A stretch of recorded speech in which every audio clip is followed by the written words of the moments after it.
Moi, je pense que les salariés ont pris le pouvoir aujourd'hui. J'ai perdu des prud'hommes avec des gens qui n'ont jamais bossé, c'est moi. On reçoit le jugement, on lui doit 36 000 €. J'ai rencontré des gens dans ces hautes sphères qui m'ont expliqué comment certains milliardaires prenaient leur salaire pour assurer leur train de vie. En plus, c'est dans le projet du nouvel ordre mondial, rien ne vous appartiendra. Franchement, payer quelqu'un 1 500 de nos jours, avec l'inflation, un SMIC à 1 500, il faut réussir à vivre avec. Pour moi, un salaire minimum en France, en tout cas, ça devrait être en province 2 000 € et à Paris 4 000, 5 000. Pas vivre avec 1 500.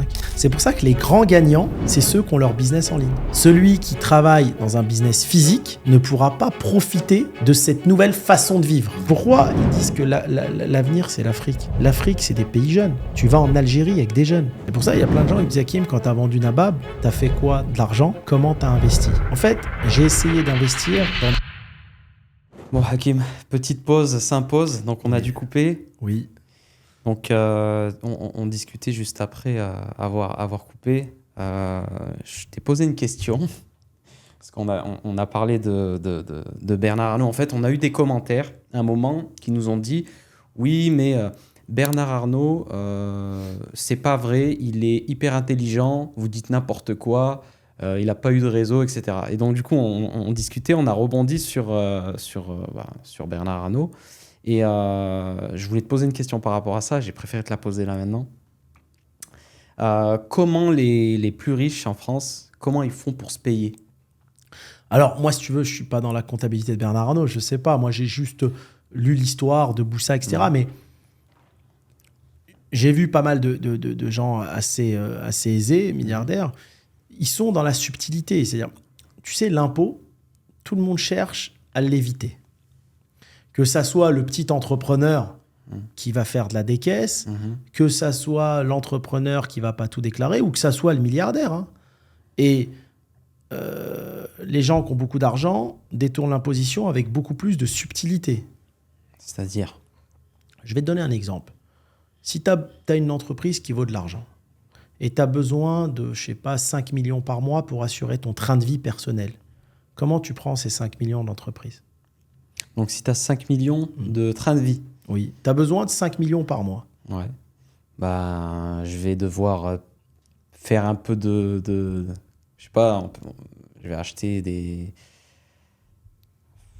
Sors-moi 5 millions par mois de ton entreprise. Ouais. Ton entreprise qui vaut beaucoup d'argent. Oui. Sans que ça te coûte de l'impôt ou des charges. Alors... Est-ce qu'il faut que je fasse le bête ou il faut que je fasse vraiment fouille au fond de ton esprit. Trouve-moi une solution. Tu as besoin, oui. Alors. Tu as une entreprise qui vaut 1 milliard. Ok. Son entreprise. Ouais. Et tu as besoin de 5 millions par mois. Alors, je vais te dire moi ce que je sais. Je vais faire d'autres sociétés. Je vais acheter... Ah, tu veux les sortir vraiment? Il faut que tu aies 5 millions tous les mois sur ton compte perso. Pour assumer ton train de vie, ton yacht, ton avion. Sans être imposé? Sans être imposé. Mon yacht, mon avion, si c'est par rapport à mes charges à moi, je vais essayer de déduire en fonction, si c'est pour mon bateau, je vais faire une société, je vais acheter un bateau. T'as besoin de 5 millions pour toi, tous les mois sur ton compte perso. Hello les amis, petit message avant de commencer l'épisode. Merci à tous de continuer à nous soutenir et à nous suivre. N'hésitez pas à vous inscrire à la liste d'attente pour intégrer le club d'investisseurs d'Hakim, le club où chaque investisseur doit être pour avoir de la bonne value, un accès direct à Hakim et à investir à ses côtés dans des projets solides. D'autres masterclass arrivent sur la chaîne pour vous donner un maximum d'expérience et de savoir, alors ne loupez pas ça, abonnez-vous vous aussi pour ne pas louper les prochaines vidéos pépites qui arrivent. C'est parti pour le podcast Hakim Series. Je vais t'expliquer comment font certains milliardaires. Ouais. Tu vas comprendre la subtilité. Tu as besoin de 5 millions par mois. Tu as une entreprise qui vaut 1 milliard. Tu vas voir un banquier dans certains pays qui va te prêter tous les mois 5 millions. Je vais t'expliquer pourquoi. Si tu prends 5 millions par mois, tu vas payer, toi, Wiss, 5 millions de charges. Ton entreprise va payer 5 millions de charges. À l'année? Ouais. Okay. Par mois. Par mois? Par mois. Ah ouais. Tu prends 5 millions par mois. Bah oui. Ça fait 60 à l'année. Tu vas payer 60 millions de charges à l'année, t'imagines? C'est sur le salaire. Ouais. Et ensuite, là-dessus, toi, sur tes 5 millions que tu prends à titre perso, tu vas être sur la tranche élevée de l'imposition. 45-50%, il va te rester 2 millions, 2,5 millions. Mhm. Pour prendre 2,5 millions, t'as coûté à l'entreprise 10 millions. T'as jeté en imposition 7,5 millions. Vrai ou pas? Ouais. Je vais te dire comment ils font. Je sais où tu vas en venir. T'as une entreprise qui vaut 1 milliard. Mhm. Tu trouves un banquier international qui te prête tous les mois 5 millions Mhm. pour assurer ton train de vie. C'est un prêt personnel. Ok. Lui, en contre-garantie, il va hypothéquer tes parts sociales de ton entreprise qui vaut 1 milliard. D'accord. Il hypothèque, cette année, 60 millions. Bloc. Tous les mois, il t'envoie ton virement de 5 millions. Tu payes ni charge, ni impôt à la fin de l'année. Tu n'as même pas besoin de te distribuer des dividendes et de payer de l'IS et de l'impôt sur ces dividendes. Ok ? Tu as passé une année, tu dois à titre perso 60 millions au banquier. Oui. Et tu continues comme ça d'année en année. Il y a un moment, peut-être au bout de 10 ans, tu lui devras 500 millions. Mhm. D'accord ? C'est une dette que tu as à titre personnel. Le jour où tu vends ton entreprise, ou autre, ou le jour où tu décèdes, il récupérera sa dette sur la valeur de l'entreprise. C'est incroyable. Et lui, le banquier, mais il faut qu'il soit quand même... Il faut que tu le connaisses. Hein. Non, mais là, on parle sphères. d'une boîte Ouais. qui vaut des milliards, tu as 1 milliard. Ouais. Le banquier, il prend aucun risque, puisque ton entreprise vaut des milliards. Il a pris des actions d'entreprise. En contre-garantie d'un prêt, ce qu'on appelle in fine, annuel de 60 millions. Sur lequel Ça, donc, tout est légal. tout est légal. Mais c'est de la subtilité. Il y a un moment donné, les petits esprits, ils vont aller faire un peu de blague dans les restaurants ou autres. Mais les grands esprits, ils sont dans une autre sphère de subtilité. Personne ne peut payer autant d'impositions. Ouais, c'est clair. Personne. Ouais. Tu vois, et des solutions comme ça, il y en a plein. C'est une parmi tant d'autres. Je te parle de celle-ci parce que je ne peux pas dire les noms autres. Mais ce montage, quand j'en ai entendu parler, j'ai halluciné. Parce que j'ai rencontré des gens dans ces hautes sphères qui m'ont expliqué comment certains milliardaires prenaient leur salaire pour assurer leur train de vie. C'est dingue. Franchement, c'est dingue. T'as compris le subtil, système? Très subtil. Hein. T'as compris le système? Bien sûr, j'ai compris le système. Ah, c'est vraiment subtil, mais là... Ah ouais. Parce que j'ai eu sur une note comme quoi Bernard Arnault, il se versait 250 000 par mois de salaire. Oui, après, je parle pas, moi, de Bernard Arnault dans ce cas de figure-là. Oui. Hein.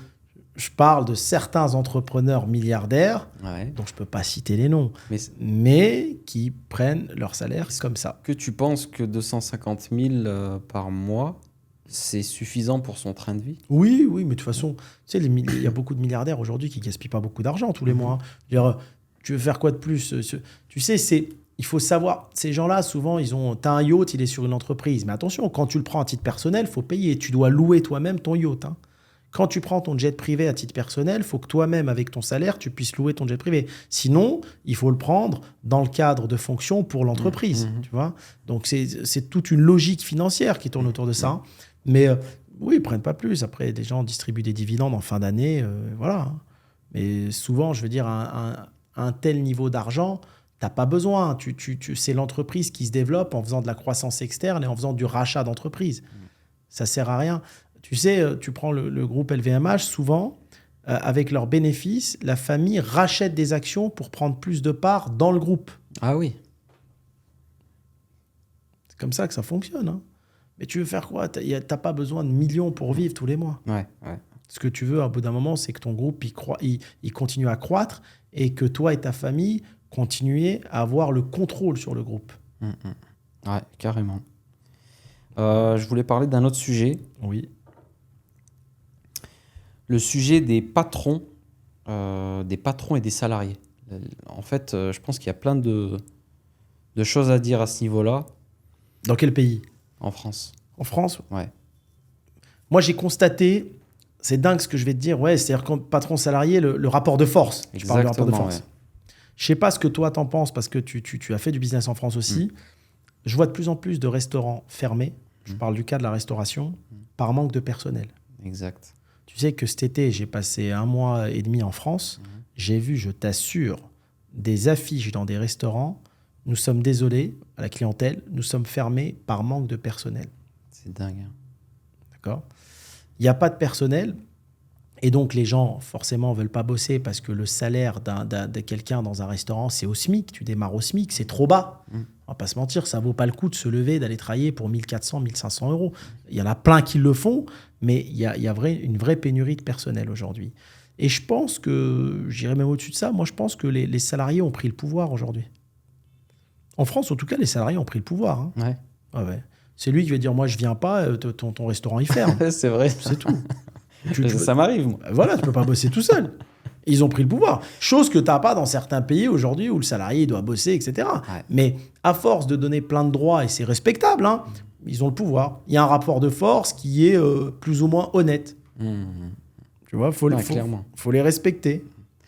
Les salariés, aujourd'hui, ils ont cette tendance à dire non facilement. Week-end prochain, je suis pas là. Je veux pas travailler, j'ai quelque chose à faire. Ou même la veille, hein. Moi, plein de fois, hein. La veille, allô, je viens pas demain. Pourquoi j'ai un truc à faire? Nouvelle génération, c'est catastrophique. Mais c'est normal. Regarde, tu sais, dans la vie, pour bien réfléchir, on se met à la place des deux. On se met à la place du patron et du salarié. Mais pourquoi tu veux qu'ils viennent et qu'ils prennent au sérieux un travail où il est payé 1 500? Donc, selon toi, c'est pas beaucoup 1 500. Tu vas juste au Luxembourg, il n'y a pas d'absence de salariés. Les gens, ils viennent, ils bossent. Mais pourquoi le salaire moyen, c'est 4-5 000 euros le salaire moyen. T'as envie de te lever et d'aller bosser. Mais le patron, du coup, il fait comment? S'il doit payer 1 500 plus 1 500 de charges et... Non, sur 1 500, comme c'est des bas salaires, tu ne payes pas beaucoup de charges. Ouais. Sur un salaire de 1 500, tu vas peut-être payer 400 euros de charges. D'accord ? Les charges commencent à être le double du montant du salaire, à peu près. Après, je n'ai pas tout en tête, mais à peu près à partir de 3 000 euros. Okay. C'est à partir des salaires de cadre. D'accord ? Et tu as des pays où les charges sont moins élevées, donc comme le Luxembourg, où forcément tu payes mieux tes salariés. Et là, je trouve que tout le monde est content, parce que moi, je trouve ça... franchement, payer quelqu'un 1 500 de nos jours, avec l'inflation, un SMIC à 1 500, il faut réussir à vivre avec. Alors oui, tu as des aides, tu as des loyers moins chers, tu as les APL, tu as plein de choses. Mais pour moi, un salaire minimum en France, en tout cas, ça devrait être en province 2 000 euros et à Paris 4 000, 5 000. Ah ouais. Pas vivre avec 1 500. Ouais, c'est vrai qu'en province, 2000, c'est bien. Oui, parce que bon, tu sais, toute la vie, elle n'est pas chère. La plupart des gens qui travaillent en province, ils travaillent beaucoup en intérim et tout. Et justement, ils cherchent des postes où c'est que de l'intérim. Ils vont en usine pour toucher leurs 2000, 2200 euros. Exactement. Mais du coup, quelle est la solution pour... on se met aussi à la place du patron. Un restaurant qui ne marche pas des masses et qui a besoin quand même de salariés, bon, il va devoir payer un petit peu plus peut-être, c'est une certitude, mais pour pas avoir d'absence, pour avoir un salarié qui tient la route, qui fait son travail correctement, il doit le payer plus. Mais il fait comment si... Mais même lui, il ne peut pas payer plus parce qu'il y a des charges. Il y a trop de charges, sinon il coule l'entreprise. Ouais. Il coule l'entreprise, il est bloqué. C'est le système qui est comme ça. Il est bloqué, il y a trop de charges. Le salaire est trop chargé, le travail est trop chargé. Il ne peut rien faire que garder des bas salaires ou alors il va délocaliser. Aujourd'hui, tu as plein de groupes français qui commencent à mettre leur siège à l'étranger. Tout ce qui est administratif, tout ce qui est RH, tout ce qui est paye, ils le mettent à l'étranger. Tu vois ? Et tout va aller, de toute façon, en France aussi, en faveur du salarié. Moi, je vais dire un truc. Dans ma précédente vie, j'ai perdu des prud'hommes avec des gens qui n'ont jamais bossé, c'est moi. Ah ouais. Je te promets, je me suis retrouvé au prud'homme avec des gens qui sont venus avec un contrat de travail. Je les connais ni d'Adam ni d'Ève. Hein, avec le nom de ma société, avec des fausses fiches de paye. Je dis au juge, on les connaît pas. Donc, tu vois, c'est ma juriste qui va, dit on le connaît pas. Ah si, il a des fiches de paye, un contrat de travail de votre entreprise. On reçoit le jugement, on lui doit 36 000 euros. Tu sais qu'à Paris, tu as vu quand les gens ils font des dossiers pour louer des appartements, 60% des dossiers sont des faux. Fausse fiche de paye, faux contrat de travail, faux avis d'imposition. 60%. C'est une grosse stat. Hein. C'est dingue, hein? Ah, c'est dingue. Donc, ce rapport de force avec les salariés, il faut que respecte le patron. Je vais te donner un exemple de dingue. J'ai des amis qui bossent avec moi dans un business, ok? Elles étaient salariées. Tu vois, et ça me faisait rire parce que elles vont se reconnaître. Et là, ouais, j'en ai marre. Le patron, il me prend la tête. Je vais démissionner. Je travaille trop. On n'est pas assez payé. Nanani, nanana. Tu connais allez, on va dire le discours de 90% des salariés. Oui. Okay. Elles sont passées de l'autre côté. Ouais. Patronne. Ouais, les salariés, c'est de la merde. Ils sont pas là, ils veulent pas bosser. Je les paye pas parce qu'ils m'ont même pas dit qu'ils étaient pas là. Tu vois? C'est pour ça, il faut se mettre à la place des deux. Ouais. Et trouver le juste milieu. Mais il faut se mettre à la place des deux. Mais moi, j'ai halluciné. Je me dis, attends, c'est dingue quand même. Il faut passer de l'autre côté pour comprendre. Voilà. Personne veut venir bosser. On trouve pas de salariés. Ils sont pas sérieux. T'as vu, ils ont bossé une semaine. Après, il y a plus de nouvelles. Ils ont bloqué leur téléphone. Nanani, tu vois. Il faut se mettre à la place des deux. Et là, c'est le management. Tout est la subtilité du bon management. Bon management, c'est quoi? C'est un salarié, il faut bien le payer. Il faut qu'il soit intéressé à l'entreprise. Tu comprends? Faut l'intéresser au projet. Les gens, ce qu'ils veulent, c'est le projet. Faut leur faire confiance. Tu vois, leur dire, vas-y, fais, avance. Moi, je vois de derrière, je contrôle, mais avance. Tu vois, il faut qu'ils sentent qu'il est utile à l'entreprise. Il y a plein de choses dans le management. Ouais. C'est difficile. Hein. C'est très subtil. Je pense que c'est la face la plus compliquée d'un entrepreneur, c'est le management de ses équipes, l'entreprise. C'est pour ça, moi, je fais plus de business opérationnel. Ouais. Ça m'intéresse plus. Pour moi, les opérations dans un business, ce que j'appelle les opérations, c'est quoi? Par exemple, tu as un mur commercial, tu le loues 20 000 € à une entreprise. Okay, cette entreprise va exploiter un restaurant. Le restaurant, il va faire du bénéfice, il y a la gestion du personnel, etc. Moi, je vais me limiter à la location des murs commerciaux. J'ai ma marge là-dessus. Ensuite, si je suis dans la franchiseur, je vais faire une facture de royalty au restaurant. Je vide ça. Oui. Mais par contre, je ne vais plus exploiter un restaurant. D'accord. L'exploitation, c'est là où tu as les problèmes fiscaux, c'est là où tu as les problèmes d'hygiène, c'est là où tu as des problèmes sociaux avec le personnel, c'est là où tu as tous les problèmes avec le moins de profit. C'est dingue. Tu te tapes tous les problèmes pour le moins de profit. C'est pour ça qu'il y a plein de gens qui me disent, Hakim, quand tu as vendu Nabab, tu as fait quoi? De l'argent? Comment tu as investi? En fait, j'ai essayé d'investir dans des business où il n'y a plus d'humain. C'est-à-dire, je rentre en participation. D'accord? En rôle d'investisseur. Et tous nos investissements, si tu veux, ils ont fait x10 en 10 ans. D'accord? Là, la partie la plus difficile, c'est de trouver des bons opérateurs. Yes. Et toi, tu joues un rôle d'associé qui apporte la stratégie, les grandes lignes, le conseil, d'accord, et le suivi via ce qu'on appelle des CODIR, conseil d'administration et autres, et pour que l'entreprise se développe sereinement. Mais je ne rentre plus. On m'a proposé des salaires de dingue pour opérer des entreprises, ça ne m'intéresse plus. Ah, c'est trop prise de tête. Ça. Ton profil, ta personnalité, elle n'est pas faite peut-être aujourd'hui pour... Exactement. Je préfère la création d'entreprise. Je suis plus un profil créateur qu'un profil répétitif où je dois faire toujours la même chose.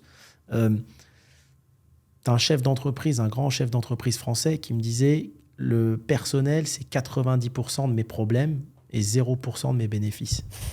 Tu vois, c'est que des problèmes. Réel. C'est réel, et à tous les niveaux. Hein. C'est pour ça que tu as le salarié d'en bas, après tu as le manager, après tu as le directeur, et après même en haut, tu as le CIO. Et souvent, tu as des boîtes, ils mettent un coach externe au-dessus du CIO. Oui. Parce que tu es obligé de coacher tout le monde. Ouais. Et le coach, c'est qui le coach? Et le coach, voilà, il faut qu'il fasse du yoga. Tu vois? Il faut qu'il fasse du yoga. Et même toi, en tant que patron, tu es obligé de te coacher, tu es obligé de... Voilà. C'est un mindset, c'est tous les jours trouver cette force mentale de manager tous ces gens-là. C'est catastrophe, tu es emprisonné. Tu sais, pour rien au monde, je referais ça. Je te jure. C'est pour ça, tu te rends pas compte, mais vous êtes dans une génération du digital, c'est une richesse de dingue. Tout ce que tu as à coacher, c'est l'ordinateur. Après, il fonctionne tout seul, il fait sa vie. Mais gérer du personnel, il faut que ça en vaille le coup. Le pire aujourd'hui, avec l'IA, les automatisations en ligne, moi, je suis choqué en l'espace de 2 ans déjà ce qui s'est passé, tu vois.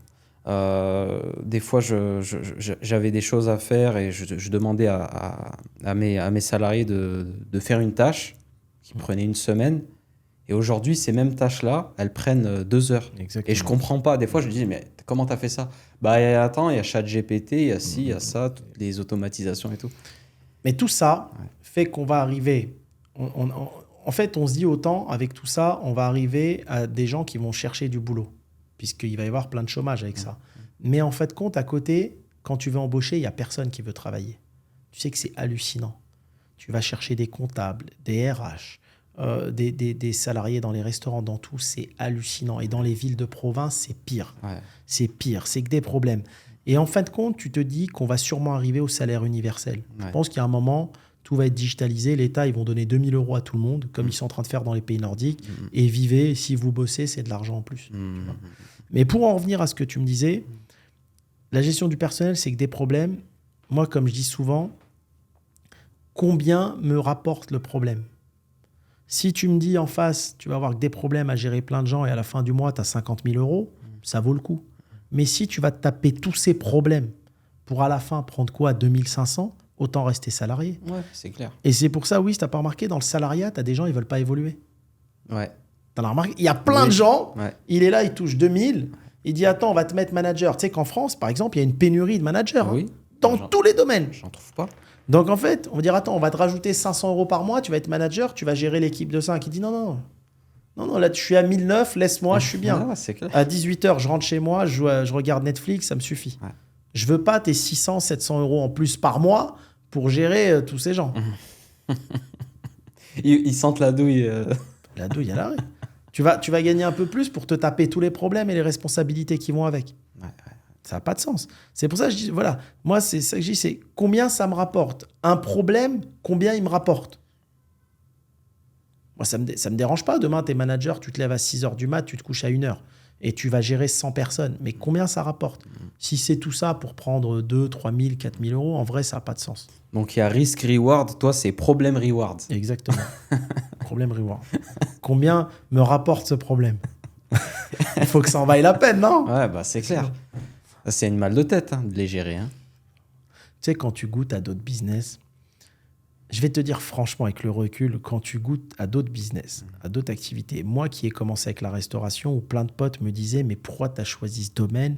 C'est de l'esclavage moderne. C'est très dur, la restauration. Et t'es dedans, tu le sais. C'est dur. C'est l'hygiène, c'est les problèmes. Quand tu goûtes à d'autres activités... Libération. Ouais, libération. Quand tu goûtes à d'autres pays, libération. Ouais. Mais on va pas mentir. Moi, tu sais, à un moment en France, j'ai tellement de contrôles fiscaux que je pensais que j'étais tordu.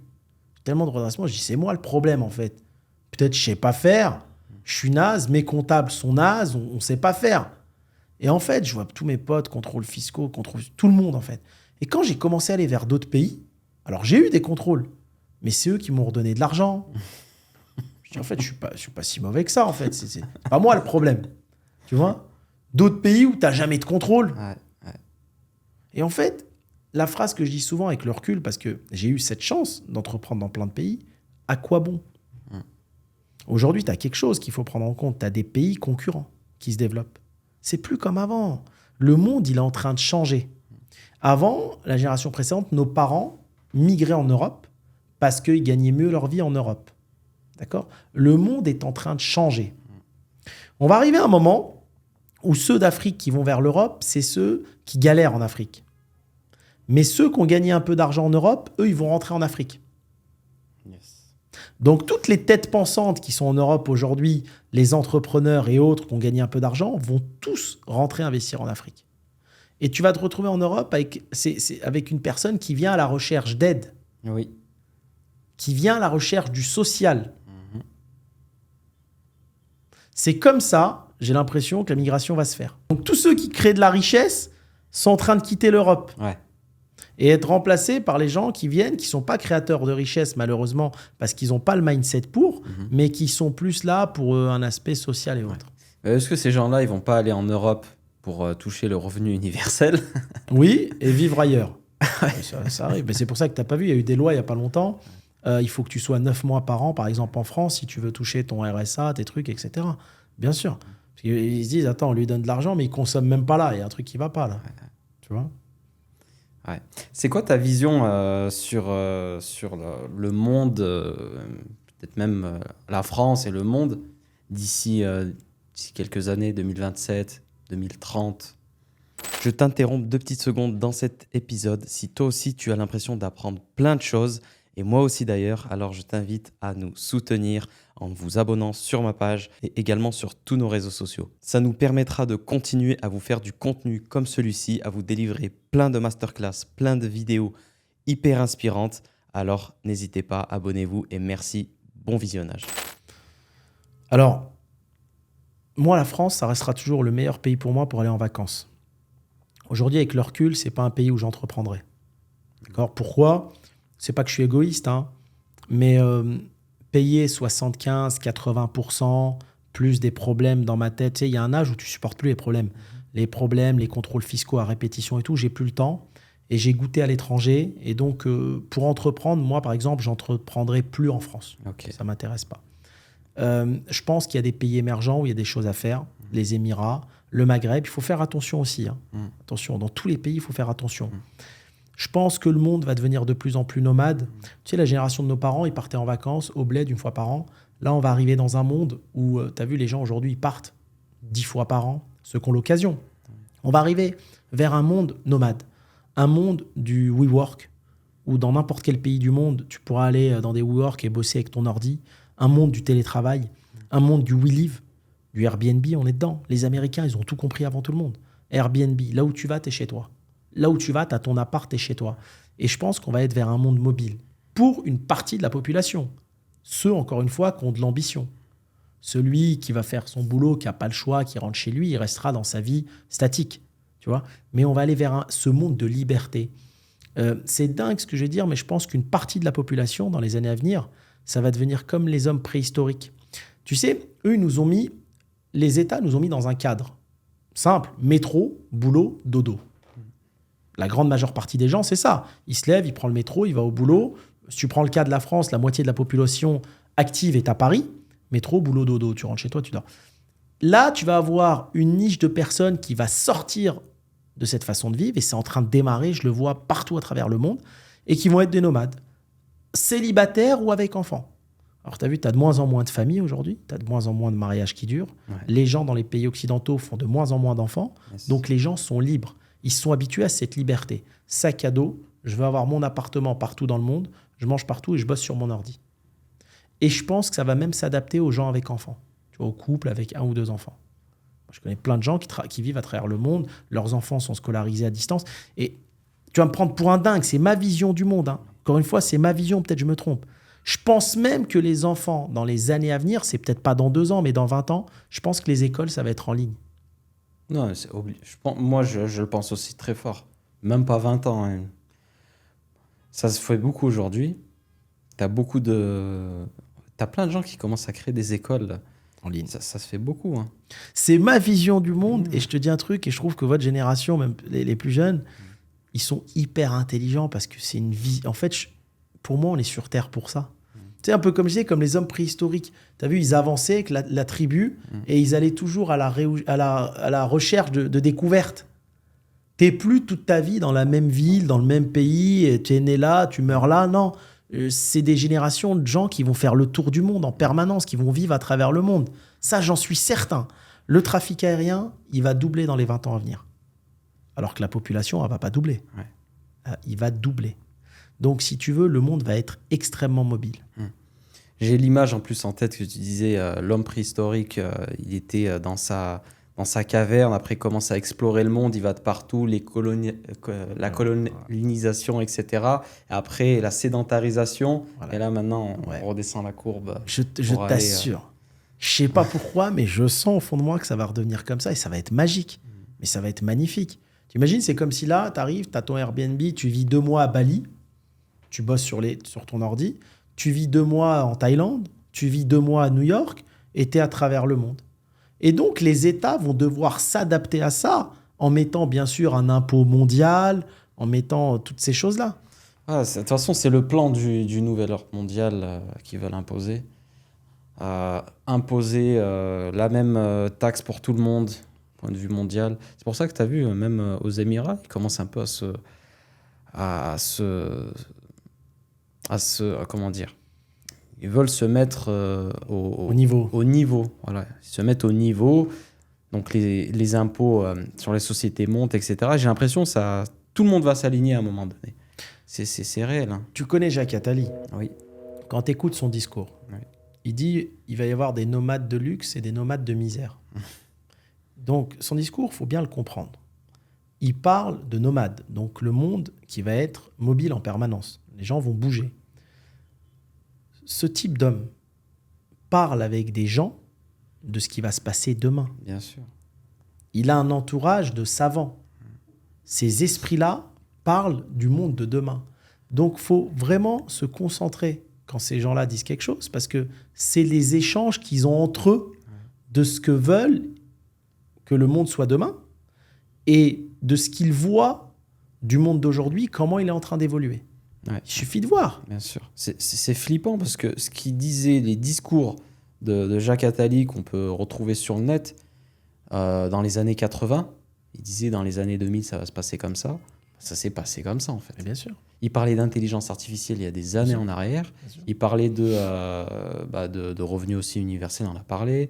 Il a parlé d'un truc aussi, ça m'avait choqué, c'était la puce RFID là, que tout le monde va avoir son... Mais parce qu'ils connaissent les projets avant, parce que c'est eux qui les font. Ouais.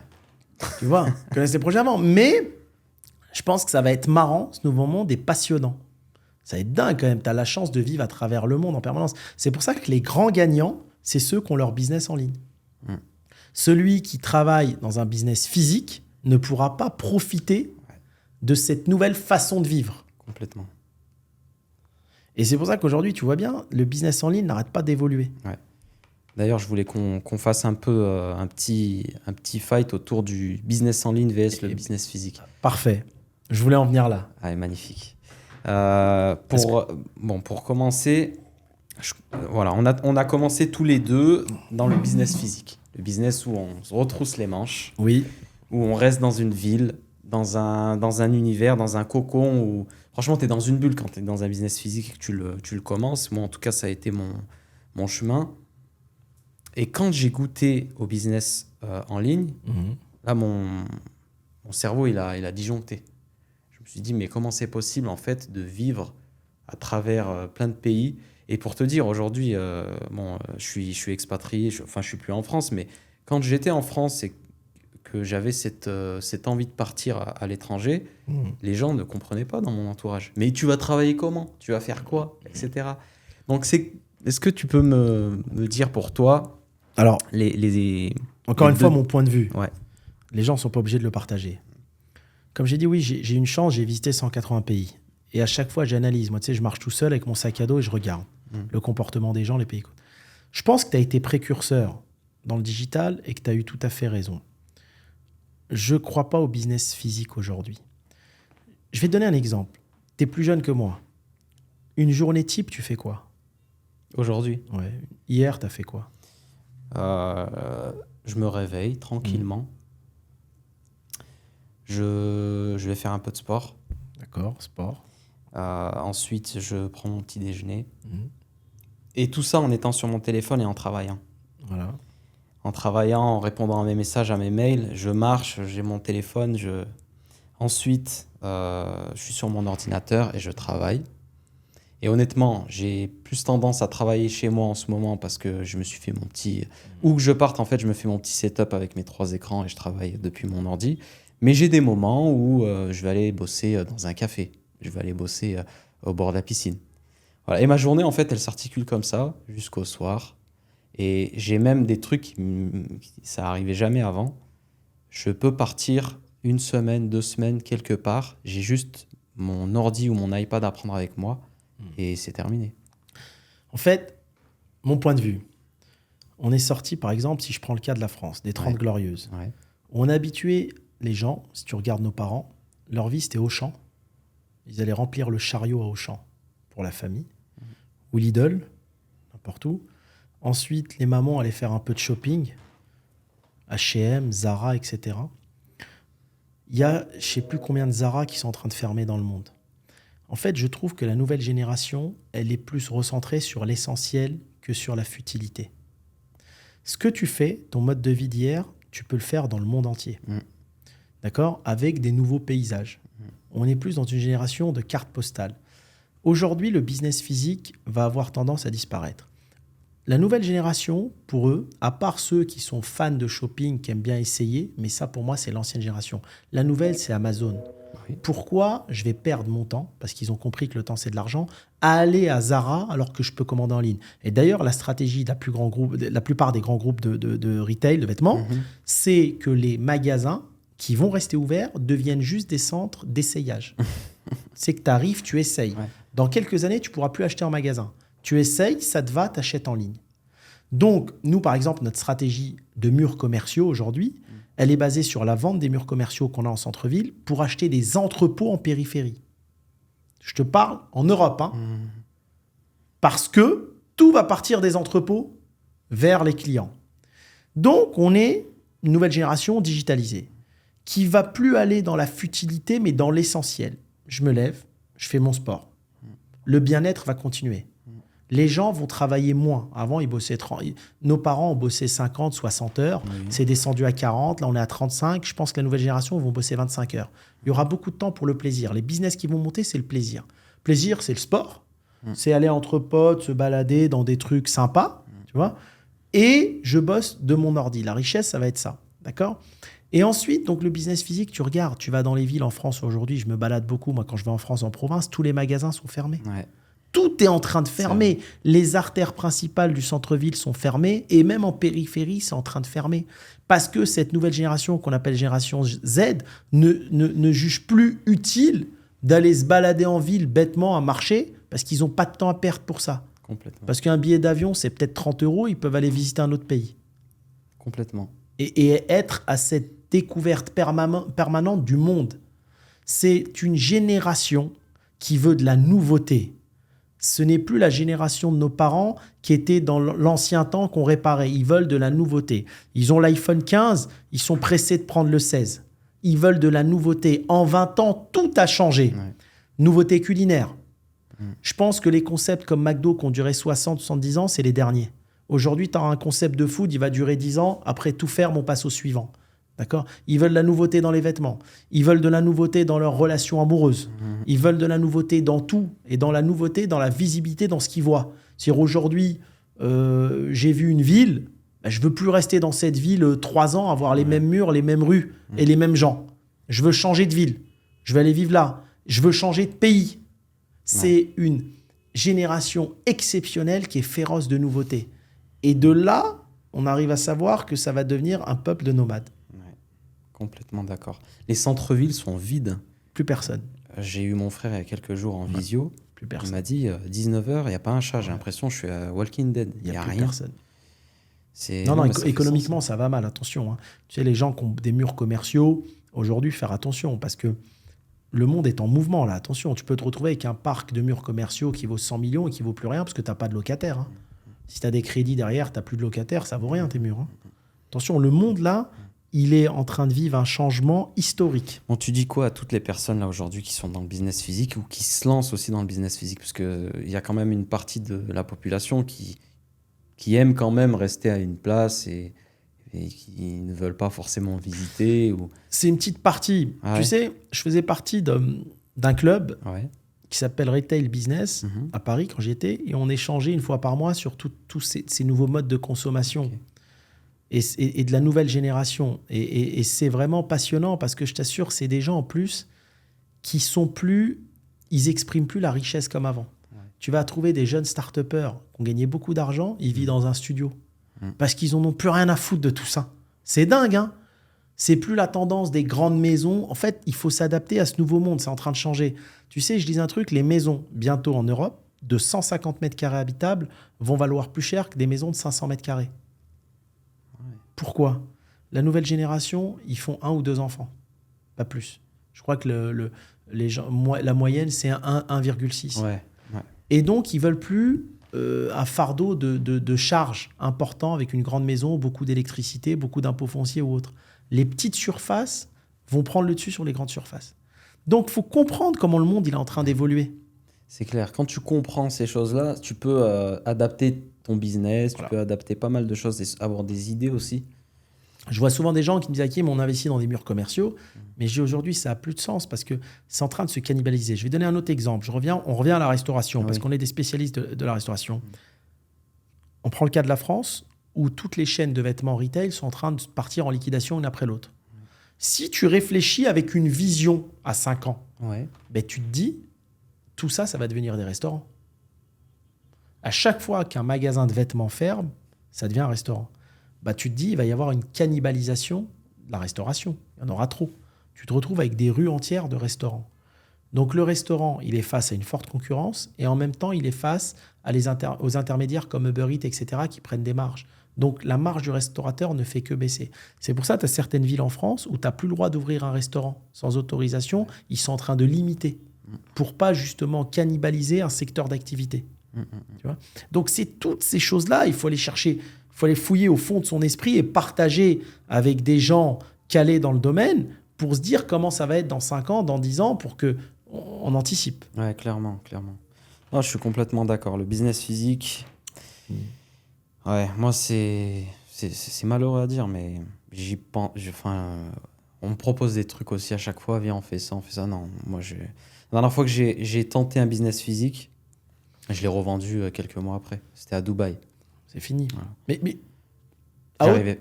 Dis-moi. Non, j'arrivais plus à rester... même si j'étais à Dubaï, j'ai eu cette petite pensée, ouais, quand même, je suis à Dubaï, je peux tenter un truc. Mais je me dis, mais je vais être bloqué à Dubaï. Tu vois ce que je veux dire ? Ouais. Donc, j'ai compris. Tu préfères même prendre moins s'il faut, mais avoir cette liberté de vie. Carrément. Tu vois ce que je veux dire ? Sinon, les gens sont emprisonnés de leur affaire. Mais tu sais, même à haut niveau, tu prends le groupe Brioche Dorée. Ouais. Ils sont en train de vendre les magasins pour garder que la centrale d'achat. Les gens ne veulent plus la gestion humaine. La tendance aujourd'hui dans la restauration en France, quand un groupe se fait racheter, tu as vu, tu as des groupes de restaurants, ils ont plein de restaurants qui leur appartiennent et il y a des franchisés. Tous les restaurants qui leur appartiennent, ils sont en train de les vendre à des franchisés. Le nouveau modèle qui est tendance, c'est on n'exploite plus rien.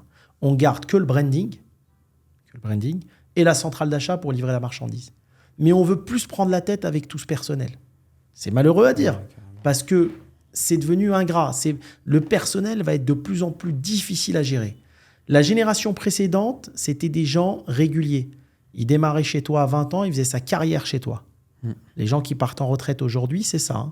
La nouvelle génération, ils vont venir, ils vont rester 3 mois, ils vont partir. Il y a un grand groupe de restauration en France, je ne citerai pas le nom, qui a fait au mois de juillet 110% de turnover. C'est incroyable, c'est énorme. 110% de turnover. La gestion humaine va devenir catastrophique dans les années à venir. Et plus tu peux sortir d'un business où tu as de l'humain à gérer, plus tu seras heureux et plus tu vas passer ta vie sereinement, tranquillement. Ouais, d'où tout ce qui commence à arriver sur l'IA, l'automatisation, etc. J'ai l'impression que tout s'emboîte en fait et tout fait que Exactement. On va plus avoir besoin de personne dans les métiers justement où on a besoin de plus besoin de personne. Ouais. Mais tu sais, tu prends le cas, nous on est de la restauration à la base. Aujourd'hui, un restaurant, il va falloir aller sur des restaurants où tu as des bornes, plein de bornes, et où tu as un système en cuisine le plus automatisé possible avec des robots. Ça commence à venir. Ouais. Et tu vas te retrouver avec un restaurant qui peut faire 1 million de chiffres et qui est géré par 2 personnes. Mais qui, même eux, n'auront pas des tâches importantes. Et comme tu as limité la masse salariale, tu pourras mieux les payer. Moi, ma question tous les jours, c'est comment je peux faire pour automatiser un max, avoir le moins de personnel possible et mieux les payer. Regarde, aujourd'hui, on gère 1 milliard de volume d'affaires. Est-ce que tu sais, dans mes bureaux à Genève, combien de personnes il y a ? Moi, je sais, mais... 8. Il n'y a personne par rapport à ce que tu gères. Ouais. Pourtant... les collaborateurs indirects, ils sont 9000. C'est énorme. Parce que je me retire totalement de cette gestion. Et on essaye en permanence d'avoir une façon d'automatiser le process. Okay. Alors après, quand on rentre, ce n'est pas de l'argent qu'on a en cash, ça. C'est des participations. Bien sûr. On attend de vendre des entreprises, etc. Mais on automatise, on simplifie, on fait que ça. Dans tous les nouveaux business qu'on crée, on fait que ça. Quand je crée un business, je me dis, attends, de combien de personnes on a besoin ? Il me faut un business où j'ai qu'une seule personne par business. Yes. Je la paye bien, mais moins j'ai de personnes, mieux c'est. Mon but, c'est pas de recruter la France entière, Bien sûr. ou l'Espagne dans son entièreté, ou toute l'Allemagne. Mon but, c'est de générer du profit le plus facilement possible. Donc, automatisation au mieux. Oui. Et externalisation aussi qui aide beaucoup au fait qu'il y ait moins de personnes dans les bureaux. Voilà. Yes. Et après, ça dépend aussi du domaine d'activité, parce que bon, ce problème-là de personnel, attention, oui, nous on parle de la France, mais tu l'as dans le monde entier. Hein. C'est partout. Hein. Ouais. C'est partout. Hein. Quand même un peu moins. À Dubaï, il y a quand même de la bonne main-d'œuvre. Dubaï, elle est excellente parce qu'ils ont une main-d'œuvre indienne, pakistanaise et tout, qui bosse et qui parle pas. Ouais. Mais attention, les États-Unis, nous on a des affaires là-bas, c'est très compliqué. Aujourd'hui, les États-Unis, un plombier, il te prend $1000 la journée, il vient même pas. Ah ouais. C'est très difficile. Plus personne depuis le Covid ne veut bosser aux États-Unis. C'est ouf. Tu prends les pays du Maghreb, très difficile. Alors, tu as des gens qui vont faire leur siège social ici pour piloter des boîtes françaises, mais tu n'auras pas l'expertise des Français. On va pas se mentir. Hein. Donc, c'est difficile partout. Et d'ailleurs, donc là, on parlait de business physique et digital. Tu as pas mal de personnes qui vont penser que le contraire, le business physique, c'est un asset beaucoup plus important aux yeux des gens, aux yeux même, je sais pas, même financièrement parlant, c'est beaucoup plus lourd d'avoir un business physique. Est-ce que pour toi, ça n'a rien à voir et c'est le contraire? Parce que tu parles de l'ancienne génération ou de la nouvelle? L'ancienne, et tu as même la nouvelle, quelques personnes qui fabulent sur le business physique. Je suis dans le digital, ils ont commencé dans le digital. Finalité, c'est d'avoir un business physique, des murs, des machins. Ils veulent des murs. Ouais. Ils veulent voir où est l'argent. Exact. Parce que ça leur paraît bizarre que l'argent soit dans une appli sur un iPhone. Si tu regardes la valo de Google aujourd'hui, ou d'Airbnb ou de Booking, c'est des valos stratosphériques qui valent 20 fois ou 30 fois ou 100 fois plus que McDonald's. Exact. Alors que McDonald's a les murs, a les fonds, a les usines, a tout. C'est là que tu vois que le business physique, il vaut plus rien. Moi, personnellement, je préfère avoir une application qui me génère 1 million par mois qu'avoir 100 restaurants qui me génèrent 1 million par mois. Ouais, complètement. Ça sert à rien. Et d'ailleurs, je l'ai vu quand j'étais dans des dossiers de croissance externe, je parlais avec des gros financiers, je leur dis, mais tu as vu, les applications valent un prix monstre. Tu as des startups qui perdent de l'argent, qui se vendent plusieurs milliards. Et en fait, on parlait du concept, c'est normal, c'est scalable. À l'infini. À l'infini. Quand tu es patron d'une boîte comme Airbnb, mais tu fais quoi? Tu gères tout d'un bureau. Avec les développeurs, tu fais quoi? N'importe qui peut se brancher. Une fois que tu as mis l'argent au départ pour le branding, pour faire connaître ton appli, n'importe qui peut se brancher. Celui qui achète un appartement n'importe où, il vient, il se branche et toi, tu prends ta commission. C'est des business de dingue. Ils sont à des allées-lumière du business physique. Ceux qui ont goûté à ça, si demain il fait un business physique, le patron d'Airbnb ou de Booking, c'est juste pour le kiff. Pour le kiff, ouais. Il va dire, tiens, j'ai acheté 100 restos, ils perdent tous 1 million par an, ça fait rien. J'aime bien les manger là-bas. Ouais, c'est Mais clair. ils ne cherchent pas à gagner de l'argent avec ça. Et les entrepreneurs du digital, j'ai déjà vu dans quelques podcasts, c'est des mecs qui génèrent beaucoup d'argent en ligne. Et ils ont tous ce truc-là, ils aimeraient tous avoir un business physique. T'en as un, il dit, ouais, moi j'aimerais bien avoir un beach club. L'autre, il dit, ouais, moi c'est un resto, j'aimerais trop avoir un bête de resto. C'est facile pour eux. Ouais, mais bon, ils perdent de l'argent en fait. Ils vont faire ça pour le kiff finalement. Ouais, c'est pour le kiff. Mais les dernières fortunes, si tu prends le cas, on parle même pas d'Airbnb, etc., mais juste en France, regarde, tu prends Free, tu prends Mythique, tous ces gens-là, vente privée, c'est que du business en ligne. C'est les gens qui ont fait un grand boom après Internet, mais c'est que du business en ligne. Tu vas avoir un restaurant. Il faut être passionné, comme on l'a vu la fois dernière, pour faire un restaurant. Tu vas faire quoi? 1 million de chiffres, il va rester 150 000 de résultats. Tu es tous les jours dedans en train de gérer 10 personnes. Alors qu'un business en ligne, tu n'es pas là, tu es en train de bronzer, il y a de l'argent qui rentre. Mais non, c'est deux modèles complètement différents. Mais tu sais, là où je comprends les mecs dans le digital, d'avoir un truc palpable, c'est quand ils sont en soirée avec des nanas. Tu fais quoi dans la vie? Ils veulent pas dire je suis dans le digital, parce que tu sais, ça paraît abstrait. Ouais. Que quand tu dis ouais, j'ai des établissements, j'ai des murs, j'ai de l'immobilier, tu vois, ça fait. Non, mais parce que même les nanas avec qui elles parlent, ils savent pas encore ce que c'est. Ouais. Tu vois, mais bon, moi perso, je préfère dire que je suis patron d'Airbnb que dire j'ai 1000 appartements à Marrakech. Hein. Ouais, bah oui. Mais bon, après, ça dépend à qui tu parles en face. Si tu parles des hommes d'affaires, ils savent ce que c'est qu'un business scalable, ils savent ce que c'est de ça. Oui, mais après, si tu parles, bon. Donc eux, c'est pour faire les beaux devant les nanas. Ouais. Quoi. Ouais. Premier conseil, déjà, dis jamais à une fille que t'as, c'est déjà bien. Commence par là. Hein. Je connais des mecs qui disent ils sont proprios, ils disent à leurs copines qu'ils sont locataires. Donc commence par être discret là-dessus. Ça, c'est des sujets, j'aimerais bien qu'on en discute, mais je pense que c'est mieux quand on est 3. Ouais. Et on discute de sujets un peu comme ça, les femmes, les hommes, Il faut ramener... moi, je peux te ramener un banquier qui est en rupture amoureuse, qui a un mariage en ce moment. Amène-le. Je vais le ramener. Je vais m'appeler tout à l'heure en plus. Non, mais c'est... Après, dans ce business-là, oui, il faut avoir un peu des deux. Moi, je pars du principe où il faut diversifier. Tu vois, j'ai toujours diversifié. À l'époque, quand j'avais Nabab, je diversifiais entre le foncier, entre l'outil digital, entre le business physique. Et aujourd'hui, je continue à diversifier. Tu vois, dans la restauration, l'immobilier, le fitness, les fonds d'investissement. Il faut diversifier. Yes. Comme ça, tu ne peux pas te planter. S'il y a un truc qui ne va pas, il est tenu par quelque chose qui va. Alors, ça demande beaucoup plus de boulot. Mais je préfère 10 robinets qui coulent doucement qu'un robinet qui coule trop vite. Parce que le robinet qui coule trop vite, quand il arrête de couler, tu n'as plus rien. T'as plus rien, exactement. Tu vois. Donc, j'ai toujours eu cette façon de réfléchir, par contre. Exactement. On parlait donc du coup business physique. Je voulais rebondir sur les franchises, sur la restauration encore. Et je voulais savoir ce qu'est devenu la franchise là aujourd'hui. Tu sais, encore une fois, j'en reviens à ce que je vis tous les jours. J'ai fait un petit tour de France, j'étais à Nancy. Oui. Et moi, quand j'étais à Nancy, il y a 3-4 jours. Et donc, je me balade, je vais parler avec des commerçants, des nouvelles franchises. Alors, tu vois, c'est le même rapport que les salariés et les patrons. Ouais. C'est la guerre entre les franchiseurs et les franchisés. Oui, alors je rentre dans un concept là, de cheesecake, tout ça. Ouais, je suis en procès avec le franchisé, je ne ferai plus jamais de franchise de ma vie, c'est de la merde, je ne gagne pas d'argent, je ne paye pas le loyer. Mais bon, en fait, quand tu observes, elle me dit de toute façon, il n'y a qu'une franchise qui tient la route, la dame, c'est McDonald's. Le reste, c'est merdique, bon bref. Mais quand tu observes, tu as une primo-franchisée qui prend une franchise chez un primo-franchiseur. Ouais. Donc lui, il n'a pas l'expérience de la franchise, d'un franchiseur. Elle n'a pas l'expérience d'être franchisée. Je lui dis, madame, mais quand tu choisis une franchise, regarde déjà le business model, appelle les franchisés, vois les bilans. Et après, il n'y a pas que ça. La franchise, elle ne fait pas tout. Si tu n'es pas un commerçant, tu peux prendre la marque, le branding que tu veux, ça coulera. Ouais. Il y a des enseignes, même comme McDo, qui ne font pas de profit parce que les franchisés ne sont pas bons.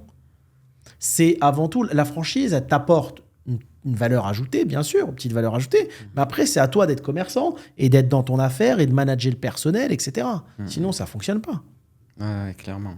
Les franchisés aussi, ceux qui veulent s'attaquer acheter une franchise, se mettre en franchise, ils sont souvent absorbés par et hypés par ce qu'ils voient sur les réseaux sociaux. Peut-être tu parles de cette fille qui a peut-être dû voir cette petite franchise qui cartonnait sur les réseaux sociaux, les donuts ou peu importe, et ils pensent que c'est l'affaire, c'est là où il faut être.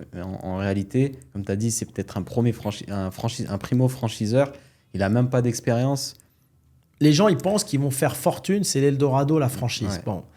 Un commerçant, c'est un commerçant. La franchise, ça ne t'apportera pas plus d'argent et tu ne feras pas plus de chiffre d'affaires que si tu étais commerçant indépendant. Il faut le savoir. Hein. La franchise, c'est un plus, c'est un kiff. Tu aimes bien le patron, tu aimes bien l'enseigne, tu aimerais bien faire partie d'une famille et donc tu vas gagner ta vie comme ça. Mais ce n'est pas ça qui va faire que tu vas mieux fonctionner. Moi, j'ai plein d'amis indépendants qui marchent beaucoup plus qu'un franchisé. Beaucoup, beaucoup plus. Et ils font ce qu'ils veulent de leur affaire, ils sont libres de la vendre, de l'acheter, etc. La franchise, c'est vraiment un autre état d'esprit. C'est vouloir faire partie d'une famille. Quelle est ta vision sur le futur de la franchise du halal ? Alors, pour moi, le marché du halal aujourd'hui, il est en forte croissance, surtout en France, et ça va continuer. D'accord ? Et il y a une niche, pourquoi ? Les grandes familles ou les gros fonds qui sont derrière des business, certains ne veulent pas les transformer en halal parce que ce n'est pas leur conviction. Donc, c'est à ce moment-là où tu as plein d'entrepreneurs issus de l'immigration à religion musulmane ou autre qui se mettent dans cette niche halal et il y a un vrai marché. Donc, il y a quelque chose à faire dans le halal pour l'instant avant que les institutionnels se mettent tous là-dedans. Parce qu'à mon sens, c'est un marché comme un autre, ils vont tous s'y mettre, tu vois. Et tu sais, à l'époque, c'est pas le coton. À l'époque, il y avait le peuple juif qui s'est mis dans un business dont personne ne voulait. Il faut que je retrouve c'est quoi. Et ils ont fait fortune là-dedans parce que personne ne voulait se mettre là-dedans. Tu vois, c'est un peu ce qui est en train de se passer avec le halal aujourd'hui.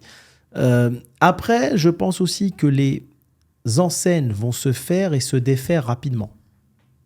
Je crois beaucoup au marketing, au branding, mais comme je t'ai dit dans la précédente interview où on parlait du monde de demain, je pense qu'aujourd'hui, tu vas être accro à une enseigne, elle va te plaire 3-4 ans, tu voudras passer à autre chose. Et donc, on va arriver à un moment où dans le domaine de la franchise, tu auras des nouvelles chaînes tous les ans. Ouais. Et les anciennes chaînes vont disparaître. Sauf qu'avant, une chaîne qui mettait 30 ans à disparaître, aujourd'hui, elle mettra 3 ans. Donc, on va se retrouver dans un monde où en 3 ans, tu auras 100 nouvelles boutiques et peut-être les 5 ans suivantes, tout ferme. Et on passe sous un nouveau concept et ainsi de suite. L'hyperconsommation des gens qui font qu'ils veulent consommer. Et les gens, ils se lassent vite aussi. Exactement. Ils se lassent de plus en plus vite. Tu vois bien, aujourd'hui, les concepts comme brioche dorée, Paul et tout, c'est has-been. Buffalo grill, courte paille, t'y vas plus. Les gens, ils y vont plus. Ils veulent que de la nouveauté. De la nouveauté. Et en plus, avec les réseaux sociaux, tu as une vision internationale. Donc, tu veux ce que tu vois à l'étranger vite fait chez toi. Et donc, aujourd'hui, je pense qu'on va arriver dans un business où tu vas ouvrir une nouveauté. Il faudra que tu profites de la manne financière de départ parce que l'effet de nouveauté va créer une manne financière. Donc, tu auras beaucoup de monde au départ. Parce qu'après, je pense que tu feras moins d'argent, il faudra passer à autre chose. Et il faudra que ces nouveaux franchisés fassent attention à toujours avoir de la trésorerie pour pouvoir transformer leur concept rapidement. Yes. C'est-à-dire aujourd'hui, je conseille un franchisé qui ouvre une enseigne à la mode, elle est tendance, ok, ça cartonne. Remplissez les comptes, laissez 100, 150 000 de trésor. Dès que votre concept s'essouffle, vous pourrez passer à un nouveau concept. Et s'engager avec les franchiseurs, mais plus sur 10 ans, parce que tu as des contrats de franchise qui durent 7 ans, d'autres 10 ans, d'autres 15 ans. Essayez de partir sur des engagements de 5 ans. Okay. Parce que je pense qu'un concept aujourd'hui, il durera peut-être 5 ans et pas plus. Et comme ça vous permettra, avec votre trésorerie et un contrat sortant de franchise à 5 ans, de négocier avec un nouveau franchiseur qui est tendance à ce moment-là pour aller vers la nouvelle tendance pour les 5 ans suivantes et ainsi de suite. Donc, tu auras des franchisés qui, au cours de leur vie, avec peut-être un commerce qui est bien placé, qui ne souhaitent pas vendre, par exemple, eh ben, ils auront plusieurs enseignes. Ce sera plus comme avant où tu gardes ton enseigne 30 ans ou 40 ans. Ok. D'ailleurs, j'ai un abonné qui m'a fait un message. Je lui ai répondu, mais je pense que ça serait intéressant d'avoir ton point de vue. Il avait une question, en fait. Il a un concept autour du thaï. Il a plusieurs points de vente. Et là, il se posait la question de vendre. Il pense que c'est un moment propice pour vendre. Il n'est pas à l'agonie, genre il ne veut pas vendre à tout prix. Il veut vendre, ça j'ai pas trop compris, mais il veut vendre à quelqu'un qui saurait le reprendre bien et en faire... Il y en a, ils ont cet état d'esprit-là. De la bonne continuité. Ouais, exactement. Donc toi, est-ce que pour toi, vendre, quand c'est le moment de vendre à tout prix, enfin à tout prix, voilà, à un bon prix quand même, ou attendre le bon moment et vendre à la bonne personne?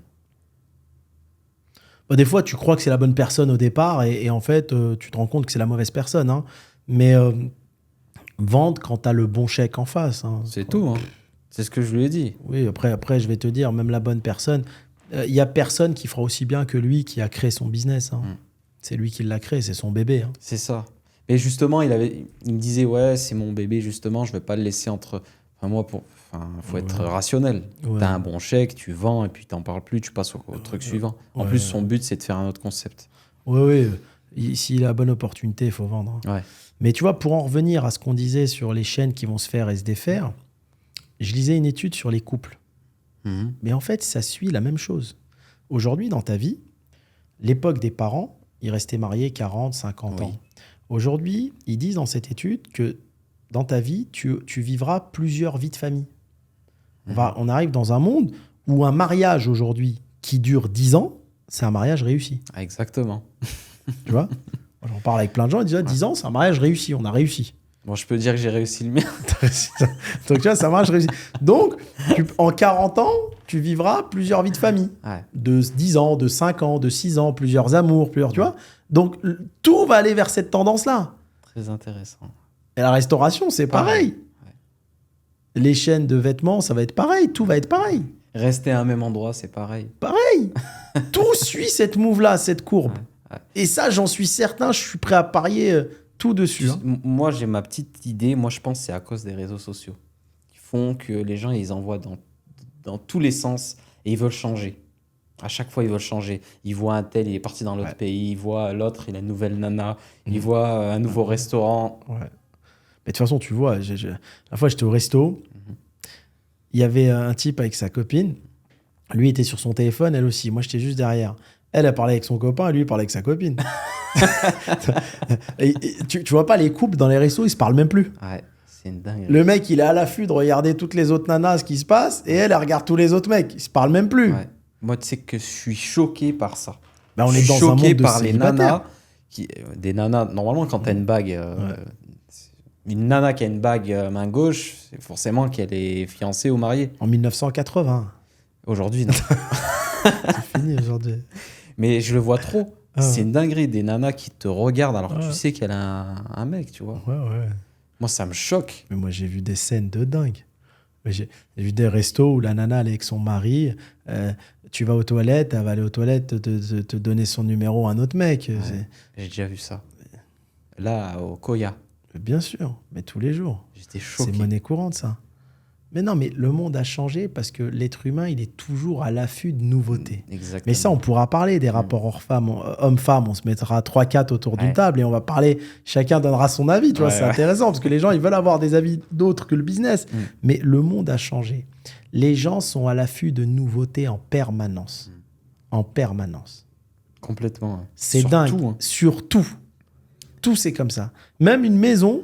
Le type va acheter la maison de ses rêves, il est dedans, ça fait 6 mois, il dit ah non, mais j'en veux une autre, ça y est, je veux changer. Une voiture, pareil. Acheter la voiture, il est là, non, mais il me faut autre chose. Nana, pareil. Tout.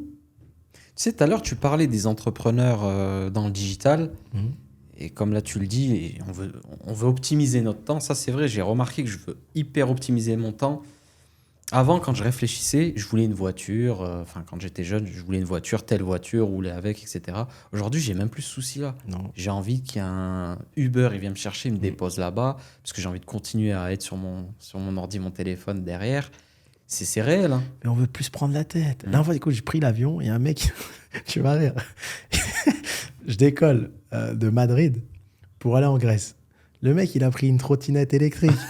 Non, mais j'ai kiffé parce qu'il est arrivé, il a même plus de valise. Ouais. La nouvelle génération, ils n'ont pas de valise, ils ont un sac à dos. Ouais. Il est arrivé, il est monté sur la trottinette et il est parti en Grèce comme ça à son hôtel. C'est Mais c'est magnifique. T'as même plus besoin de voiture, de tout ça, c'est fini. Ah, c'est fou. Hein. Trottinette. Cuisinière aussi. Là, en ce moment, je cherche une cuisto à la maison. Ouais, tu veux plus te prendre la tête. Je veux plus me prendre la tête. Déjà, je mange dehors tous les jours. En fait, tu veux cette liberté. Ouais. Et c'est pour ça que cette génération Z, elle veut même pas d'immobilier.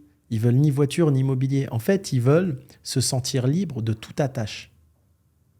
J'ai pas de voiture, j'ai pas à y penser. J'ai pas d'immobilier, j'ai pas de papier, je reçois pas de courrier. Je te dis, c'est une génération de nomades. Ils veulent cette liberté. Et c'est pour ça que le couple comme avant n'existera plus jamais. Parce qu'ils ne veulent plus de concessions. Ils ne veulent plus rendre de compte. En fait, vous êtes nés avec cette liberté. Tu peux plus. Pourquoi les couples ne marchent plus ?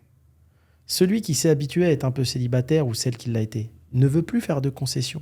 Ouais, complètement. Je rends pas de compte. C'est fini. Tu vas où ? Pourquoi ? Comment ? C'est fini. C'est tout. C'est pour ça. Le monde a changé. Ouais. Tu sais, tu disais juste avant que les gens, la nouvelle génération, même l'immobilier, ils en veulent pas. Ils en veulent pas. Et ben, on dirait que c'est dans le projet du nouvel ordre mondial. Rien ne vous appartiendra. Exactement. C'est ce qui va se passer. Des En fait, nomades, tout fait sens. des hommes préhistoriques. Et tout fait sens. Et je te jure, Wissam, y réfléchis dans tout. Tu mets tous les domaines de vie. Tu mets le couple. À côté, tu mets la nourriture. Uber Eats, etc. C'est fini. La maman qui cuisine comme nos mères, c'est fini. Aujourd'hui, les gens en couple, ouais, c'est qui prend l'appli, toi ou moi ? T'es sur Uber Eats ou sur Deliveroo ? On mange quoi ? Des nems, un kebab, tu comprends ? C'est fini, il va y avoir des cuisines centrales. Il n'y aura plus la cuisine à la maison. On va arriver peut-être à un moment donné, il n'y aura même plus de cuisine dans les appartes. Donc tu prends la restauration, tu prends les vêtements, le retail, tu prends le modèle du couple, tu prends le modèle du voyage, tout se rejoint. C'est que là, j'ai envie de te partager un point de vue, une vision que j'ai depuis un bon bout de temps. Tu sais, il y a eu la période où tout le monde parlait des métaverses. Moi, je me suis dit, vu que le monde, là, aujourd'hui, il est en mode surconsommation de partout, et que la volonté de peut-être certaines élites, de hautes élites, c'est de faire... déjà, il y a moins d'enfants, etc. Mais c'est de réduire au max la population. Peut-être qu'il y a trop de consommation. J'en sais rien. Non, il y a des pays où ils veulent que ça revienne. Hein. Mais je t'en expliquerai après. Ouais. Je me dis, il y a eu cette période où les gens, ils veulent que tout se fasse à la maison. Oui. Tout le monde... Comme tu dis, tout le monde il peut être nomade, mais le but c'est de rester, de pas trop consommer dehors, tout vient à toi, etc. Tu sais, à partir d'un moment, quand tout ce qui va être lunettes virtuelles et tout ce qui va être métaverse va vraiment être mis en place, c'est la démarche de Meta aujourd'hui. Ils se sont mis dans ce créneau-là. Les gens, ils vont consommer en ligne. Comme là, on est en train de consommer en ligne, parce que on commande tous en ligne. Et même, on montre aux gens ce qu'on a. Et à travers les photos, même pas dehors. Je sais pas si tu as remarqué, des fois, il y a des nanas, elles se prennent en photo à la maison avec leur tenue et elles vont même pas sortir. C'est juste pour prendre des photos. Donc, je me dis, le monde est fait pour qu'on reste à la maison, on consomme pas trop ce qui est extérieur. Donc, on va être dans nos lunettes, on va vivre dans un monde virtuel où on va consommer à l'intérieur. Et comme tu as dit, on va commander que des trucs dehors, dans les cuisines centrales, etc. Revenu universel, faites abrutir le monde à sa force. Non, mais je suis d'accord. Après, alors il y a deux choses. Mais c'est comme, tu sais, depuis le Covid, les gens apprécient de plus en plus à être seuls. Aujourd'hui, tu sais, les gens, ils aiment leur petite solitude. La connexion entre les gens, elle se fait de moins en moins par rapport aux générations précédentes. Alors, les enfants... Ils sont obligés... En fait, le problème de la natalité, c'est quoi ? D'ailleurs, tu as vu la Chine, pendant un moment, ils avaient réduit à un enfant par famille. Là, ils demandent de refaire des enfants. Pourquoi ? Mais parce que là, ils donnent de l'argent. Tu as plein de pays qui donnent de l'argent aux couples pour créer des enfants, pour faire de la natalité. Il faut faire des enfants. Mais sinon, qui va payer les retraites ? Mais le vrai problème, il est là. Les pays occidentaux, pourquoi ils ramènent des flux migratoires d'Afrique ? Mais c'est pas pour leurs beaux yeux. Qui va payer les retraites des populations vieillissantes ? Et qui va faire la guerre ? Et qui va faire la guerre ? L'Europe est en train de vieillir. L'âge moyen, bientôt, ça va être je sais pas quel âge. C'est en train de vieillir. Il faut ramener des gens qui bossent pour que les personnes âgées puissent avoir leur retraite. Puisque le système de retraite français est fait comme ça. C'est pas comme le système de retraite aux États-Unis où c'est toi qui collectes pour ta retraite. Ouais. Là, c'est les générations qui viennent qui bossent pour les générations sortantes. Donc, ils n'ont pas le choix. Et l'Asie, pareil. Et si il y a une réduction du monde, c'est le cas qui se passe en Italie. Tu sais qu'en Italie, il n'y a plus de naissance. C'est une population très vieillissante, l'Italie. Ouais. Qu'est-ce qui va se passer ? Et tu sais que ça va très vite. Hein. En 2 générations, c'est fait. Hein. Regarde, si, admettons, tu as des gens, ils ont 60 ans. Allez, dans 20 ans, ils décèdent. Je sais pas, tu as peut-être 50 millions de personnes, 60 millions en Italie, je sais pas. Tu vas perdre, on va dire, il y a que des vieux, 20 millions de la population. Et qu'en face, il n'y a plus de naissance. Il n'y a que 5 millions. Ben, tu perds en 2 générations 15 millions de population. Si tu perds ça, c'est un impact énorme sur l'économie. Plus de construction immobilière. Et qu'est-ce qu'on dit dans le business ? La construction, c'est la santé économique du pays. Quand il n'y a plus de construction, tout coule. La restauration, les vêtements, tout coule parce que c'est les gens qui construisent, qui consomment. Okay, ça, c'est le poumon économique d'un pays, c'est la construction. D'accord ? C'est l'immobilier. Donc, tu te retrouves avec 15 millions de personnes en moins. Des logements vacants. D'accord ? Des logements vacants. La consommation des restaurants, elle est réduite. Il n'y a plus d'êtres humains. Il y a moins d'êtres humains.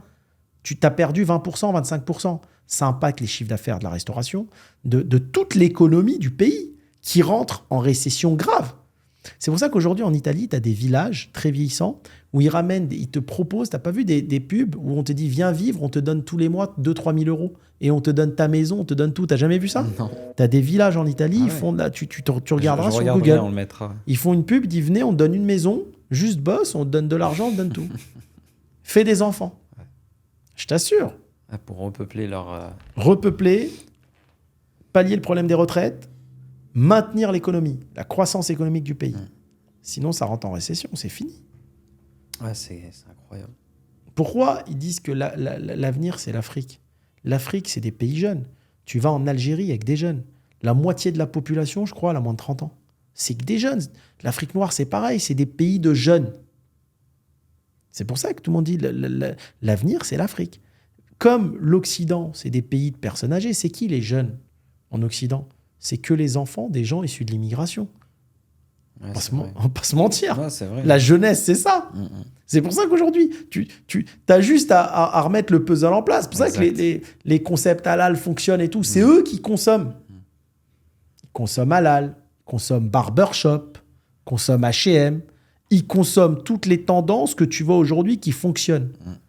Les magasins de vêtements de l'ancienne génération, les couturiers et tout, sont tous en train de fermer.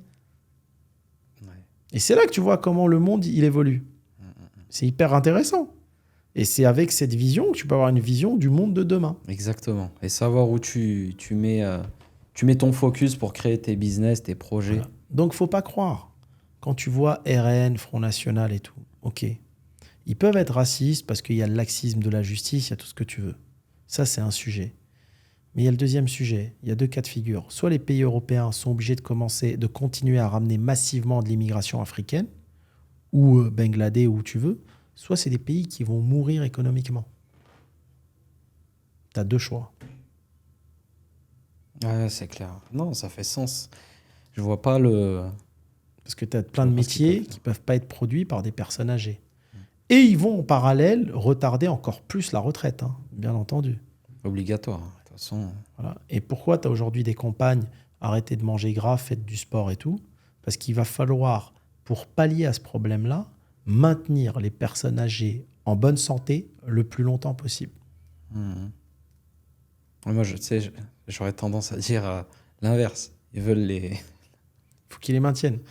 Plus tu peux travailler longtemps, plus ta retraite va être tard. Ouais. Après, il y a aussi la tendance où il faut les... c'est les boiteux, ceux-là. Ouais. Quand tu es à la retraite, ou sinon quand il a signé, je suis à la retraite, je veux plus travailler, je veux que tout le monde bosse pour moi. Je suis entièrement d'accord avec toi, Wissem.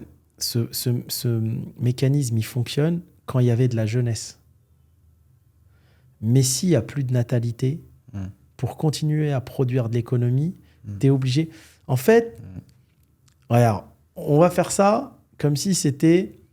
T'avais... Là, t'as 10 pions. Ouais. T'as 10 pions. Et il y a 3-4 vieillissants, ils font tourner ton usine. Mais t'arrives plus à trouver des jeunes qui ont de la force. Donc au début, t'en trouvais plein des jeunes qui poussaient l'économie. Donc ta stratégie, c'était de virer les 3 anciens là, qui produisent plus. Ouais. Donc il faut que je les vire, il faut qu'ils meurent ceux-là. Ouais. Maintenant, t'arrives plus à trouver des entrants. Ouais. Tu fais quoi avec les 3 anciens? Faut les maintenir. Faut les booster. C'est tout. C'est comme ça que ça fonctionne. Ouais. Tu sais, moi, j'ai la chance de dîner en permanence et de partager des moments. Et c'est ce que j'essaye de faire répercuter quand on fait ces podcasts avec des gens de grande intelligence dans des domaines de la finance, des domaines variés de la vie, mais des gens... Et j'entends et je me nourris de ça, comme ils se nourrissent aussi de ce que je dis. Et en fait, c'est avec tout ça que tu fais toute cette boucle et que tu comprends beaucoup de choses. Yes. Non, c'est vrai. Hein. Quand tu as une vision, justement, de ces gens-là qui te partagent, plus toi, tu affines ta vision année après année sur pas mal de trucs. Après, c'est... Regarde le cas de l'Italie. Étudie le cas de l'Italie et le cas de la Chine, tu vas comprendre beaucoup de choses. La Grèce aussi. L'Europe est en train de vieillir. Attends, c'est quel pays que j'ai vu qui quittait, même je crois que c'est les Grecs. Même les Grecs, en fait, les jeunes, ils se barrent de la Grèce. Ouais, ils se barrent, ouais. C'est dingue. Hein. Ouais. Là, aujourd'hui, tu as de la concurrence. Et c'est là où l'impôt mondial doit arriver, où des choses vont changer. Tu as de la concurrence. Tu as de la concurrence. Il n'y avait pas Dubaï il y a 20 ans. Il n'y avait pas la renaissance de l'Afrique. Il n'y avait pas tout ça. Tu as l'Amérique latine aussi est en plein développement. Tu as de la concurrence. Le billet d'avion, il ne vaut plus rien. Regarde, on parlait, il n'y a pas plus tard qu'une semaine avec mon grand-père. Et je lui parle de cette vision nomade et tout. Il me dit, non mais Hakim, ce n'est pas tout le monde qui a cette chance, d'accord, d'aller travailler à l'étranger. Mon grand-père, il a 85 ans. Et je dis, pourquoi? Il me dit, il faut partir. Je dis, qu'est-ce qui bloque les gens de partir? Billet d'avion. Tout le monde a 400 €, un sac à dos. Il me dit, oui, mais... Oh, je sais pas, mais tu vois, ils sont encore ancrés dans des idées. Ouais. Tout le monde n'a pas la chance de partir. Mais tu peux bosser partout dans ta vie. Du boulot, il y en a partout. Ouais. Tu as le droit d'aller à la recherche de ton destin.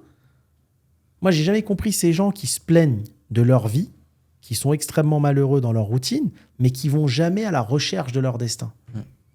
Et c'est les mêmes qui nous insultent sur Ouais, quand tu es en Bentley. Quand tu passes en Bentley. Je veux parler de quelque chose, mais je pense qu'on va en parler au prochain podcast. C'est des escroqueries. Parfait. Ça, c'est un sujet, on en a parlé, et franchement, il y a des trucs incroyables à dire. Les escroqueries, on fera un podcast exprès là-dessus. La loyauté dans le business, on avait déjà parlé. Ouais. Compétence ou loyauté. Mhm. Comment faire attention à ne pas se faire avoir par son entourage, en sachant que, comme on dit, méfie-toi de tes amis, tes ennemis, tu les connais déjà. Et souvent, quand il y a un problème, et tu le vois avec les rois, avec les présidents, avec tout le monde, ça vient souvent de la garde rapprochée. Ouais. Hein? Ouais, c'est Je vrai. ne vais pas te raconter les histoires des pays, mais partout, c'est pareil. On peut en faire une. Bon, tu peux prendre le Maroc, hein, puisqu'on y est. Ouais. Tu as étudié l'histoire du Maroc, Oui. de Hassan II, de tout. Les tentatives ils viennent d'où? Elle est proche. Hein. C'est tout. Et c'est la même chose pour un président et la même chose pour un chef d'entreprise. C'est la même chose. Ouais, c'est clair. Quand tu vois les choses comme ça. C'est la même chose. Un coup d'État, ça vient d'un bras droit ou d'un général ou de quelqu'un qui connaît toute ta vie, qui est proche. Ça ne va pas venir d'un ennemi. Ouais. Un ennemi, tu sais le. Mais oui, Ouais. tu sais qui est ton Tu connais ennemi. ses intentions. Exactement. C'est d'où cette phrase. Ouais. Méfie-toi de tes amis, tes ennemis, tu les connais déjà. Exactement. Tu peux pas, avec un entourage varié, avoir 10 amis loyaux autour de toi ou 10 collaborateurs loyaux. Ça n'existe pas. Tu trouveras toujours certains qui vont essayer de te la faire à l'envers. Ça, on en parlera aussi parce que moi, pour ma part, j'ai eu des coups de couteau derrière le dos. Prépare-les tous pour demain, ouais. note-les. Hein. Je vais tous les noter. Là, je vais tirer à balles réelles. Là, je vais te raconter demain des histoires qui me sont arrivées, tu sais, avec 3000 salariés que j'ai eu en France. Ouais. Mais tu peux pas imaginer. Et je vais te montrer, et plein d'entrepreneurs vont se retrouver dans ce qu'on dit, que donner la chance aux gens, c'est pas méritant pour tout le monde. Ouais. Il faut pas le faire avec tout le monde. Complètement. D'accord ? Il faut pas le faire. Tout le monde ne mérite pas à ce que tu donnes la chance. Malheureusement, des fois, quand t'es trop gentil, Mais le business, c'est pas pour les gentils, non, malheureusement. pas du tout, ouais, vraiment. Si t'es gentil dans le business, tu te fais avoir 2-3 fois dans l'année. Hein. Il faut travailler avec des gens qui n'ont pas besoin de ton business, comme on en avait parlé dans les associés, pour vivre. Ouais. Des gens qui ont une certaine foi, des gens qui ont une éducation, qui ont des principes, qui n'ont pas l'argent dans le cœur, mais dans la poche. Des gens pour qui faire un business avec toi est une aventure amicale plus qu'une aventure financière. Clairement. Très important. Clairement, 100%. C'est très important. C'est-à-dire, on gagne ensemble, tant mieux. On perd ensemble, tant pis. Mais au moins, on aura fait une rigolade en faisant un bout de chemin ensemble. C'est ça, le business. Et les gens qui réussissent, ils ont cette façon-là de réfléchir. C'est pas les gens qui vont dire « Attends, on a démarré il y a 2 jours, il est où l'argent ?» On n'a même pas encore ouvert le compte en banque. Tu comprends? Mais la plupart, c'est comme ça. Faut pas croire. Hein. Et si tu as déjà associé des gens, c'est beaucoup comme ça. Parce que tu ramènes des gens qui ont un mindset de salarié. D'accord? Ne pas donner la chance à tout le monde, garder un cercle restreint. Tu sais, dans la vie, tu peux rencontrer la planète, tu auras moins que 5 vrais amis et moins que 5 vrais amours. C'est vrai ou pas? Tout au long d'une vie. Donc, si tu veux garder un cercle restreint, et moi, j'ai fait l'erreur, et je te le dirai demain, de donner la chance à des gens parce que je ne suis pas trop dans le contrôle et parce que je m'en fous. Je donnais la chance, tu veux travailler, tu veux gagner des millions. Si moi, j'y gagne et ça me facilite la vie et toi, tu peux t'enrichir, tant mieux. Mais avec le recul, il ne faut pas faire ça avec n'importe qui. Ouais, complètement. Pour moi, l'humanité, malheureusement, tu as 90% de mauvaises personnes. C'est dingue ce que je vais te dire. Et méfie-toi au sourire. Tu peux avoir des âmes de merde derrière des sourires et tu peux avoir des gens exceptionnels derrière de la tristesse. Ouais, Parce que complètement. le sourire, ça se fait, c'est une grimace. Ouais. Tu vois. T'as les Russes, ils sont très... on voit beaucoup ça. Tu sais, t'as l'image du Russe qui est hyper froid, mais une fois que t'es bien avec lui, c'est un bon gars. Voilà. Mais de l'Américain qui est là, ha ha ha ha, Voilà, ouais. Mais il et t'en tue. derrière, il t'en tue. Voilà. Il faut faire très très attention à ça. Ouais. Mais bon, la roue tourne, il y a le karma, les Ouais. gens payent de toute façon. Bon, j'ai pas besoin de teaser. Vous savez ce qui arrive dans la prochaine vidéo. Donc là, on va parler de... On va parler de la collaboration, de la confiance et on va parler de failles étatiques et des escroqueries. Et 2 super podcasts très très intéressants pour les entrepreneurs. Ouais. Comment s'entourer, l'entourage, la garde rapprochée, qui est vraiment ce qui va faire que tu vas avoir une tranquillité d'esprit ou pas, et des failles, parce que beaucoup de gens pensent que les pays développés, d'accord, sont beaucoup plus sécures que les pays sous-développés. Moi, le pays où j'ai trouvé qu'il y avait une pénurie de masques pendant le Covid, c'était plus des pays développés, d'accord, et qu'on fait appel aux pays sous-développés, soi-disant, pour se faire livrer. Ouais. Donc, ça devrait faire tilt dans la tête de beaucoup de personnes. Ouais. Yes. Voilà. Les amis, n'hésitez pas à vous abonner pour suivre les prochaines vidéos. Dans la description, tous les liens attachés et les liens de Hakim, les miens. Et on vous dit à bientôt. On fonce. On fonce. Inédit là ce qui se passe. Tu vas halluciner. Mais non, mais parce que on avait parlé de ça une fois dans un podcast, les gens disent non, c'est pas possible. Je vais tout expliquer. Bonjour madame, dites-moi, j'ai un problème avec ma SCI. J'ai eu une alerte, on m'a usurpé mes parts sociales, on m'a pris mes parts sociales et ils ont fait une AG, ils ont repris la présidence. Et ma SCI, elle détient un immeuble qui vaut 10 millions d'euros. Que dois-je faire ? Il faut aller voir un avocat qui... D'accord. Mais comment ça se fait que c'est aussi facile pour me prendre mes parts sociales et ma présidence ? En fait, ce qu'on comprend pas, c'est que dans les autres pays d'Europe, une cession part sociale doit se faire devant un notaire.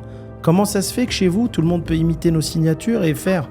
Mais ça veut dire que je peux récupérer toute la place Bellecour et rue de la République à Lyon, alors ? Je suis choqué. Donc là, tu m'expliques qu'en une semaine, je peux devenir milliardaire. Allô ? Bonjour maître.